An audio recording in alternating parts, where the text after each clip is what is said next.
CPI Palakkad ജില്ലാ സമ്മേളനത്തിന്റെ കർഷക സെമിനാർ കൃഷിമന്ത്രി പി പ്രസാദ് ഉദ്ഘാടനം ചെയ്തു.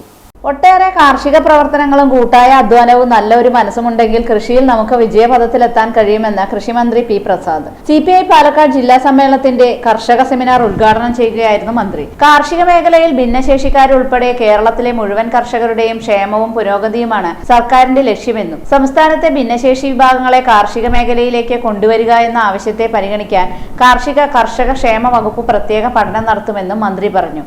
കാർഷിക മേഖലയിലെ പ്രശ്നങ്ങളും കൃഷിക്കാരുടെ ആവശ്യങ്ങളും മന്ത്രി പ്രത്യേകം ചർച്ചയ്ക്ക് വിധേയമാക്കി. എല്ലാ കുടുംബങ്ങളിലും കാർഷിക സംസ്കാരം ഉണർത്തുക, കേരളത്തെ ഭക്ഷ്യ സ്വയം പര്യാപ്തതയിലേക്ക് എത്തിക്കുക തുടങ്ങിയ ലക്ഷ്യത്തോടെ അനേകം പദ്ധതികൾ ആവിഷ്കരിച്ചതാണ്.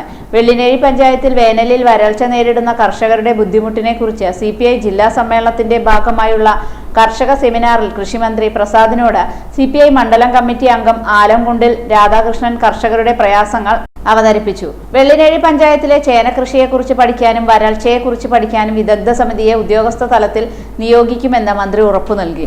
കാലാവസ്ഥയിൽ വലിയ മാറ്റങ്ങൾ പ്രകടമായി തന്നെ വന്നിരിക്കുകയാണ്. കാലാവസ്ഥാ വ്യതിയാനം മനുഷ്യരാശിക്ക് ഒരു ഭീഷണിയാണ്. കേന്ദ്രം നടപ്പാക്കുന്ന നിയമങ്ങളിൽ കർഷകരോട് മനുഷ്യത്വപരമായ സമീപനം വേണമെന്നും മന്ത്രി പറഞ്ഞു. കിസാൻ സഭ ദേശീയ കമ്മിറ്റി അംഗം വി ചാമുണ്ണി, CPI ജില്ലാ സെക്രട്ടറി മണികണ്ഠൻ പൊറ്റശ്ശേരി, കിസാൻ സഭ ജില്ലാ സെക്രട്ടറി K രാമചന്ദ്രൻ, CPI മണ്ഡലം സെക്രട്ടറി PM അലി, കിസാൻ സഭ മണ്ഡലം സെക്രട്ടറി അലി കുന്നക്കാട്, വാസുദേവൻ തെന്നാലിപുരം, പ്രേമരാജൻ കാവശ്ശേരി തുടങ്ങിയവർ സംസാരിച്ചു.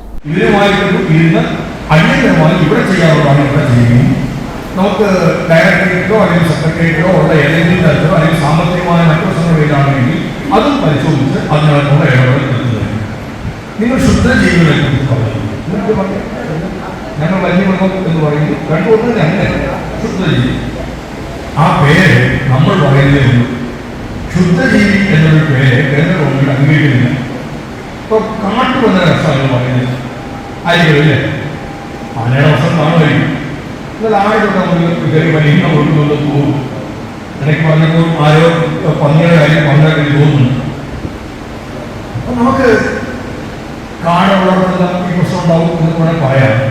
ഞാൻ പറയുന്നത് കാടില്ലാത്ത ജില്ലയിൽ കേരളത്തിൽ ഞങ്ങളുടെ ജില്ലയിൽ മാത്രമേ ഉള്ളൂ കാടില്ലാത്തത്. ഞങ്ങളുടെ ജില്ല ഇപ്പം അനുഭവിക്കുന്ന ജില്ലയിലെ ഒരു 2-3 താലൂക്കുകളിലൊക്കെ അനുഭവിക്കുന്ന പ്രശ്നം കാട്ടുപന്നികളാണ്.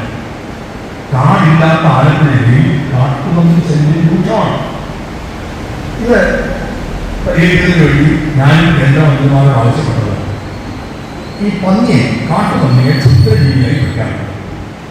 ക്ഷുദ്രജീവിയായി പ്രഖ്യാപിച്ചാൽ കൗൺസിലിന് വന്ന ഒരാളെ അനുവാദം, സുരേഷ് സാറിന് വന്ന അനുവാദം, 1 രൂപ 2 രൂപ അതിനകത്ത് വേറെ പ്രശ്നം ഇപ്പം ഒക്കില്ല.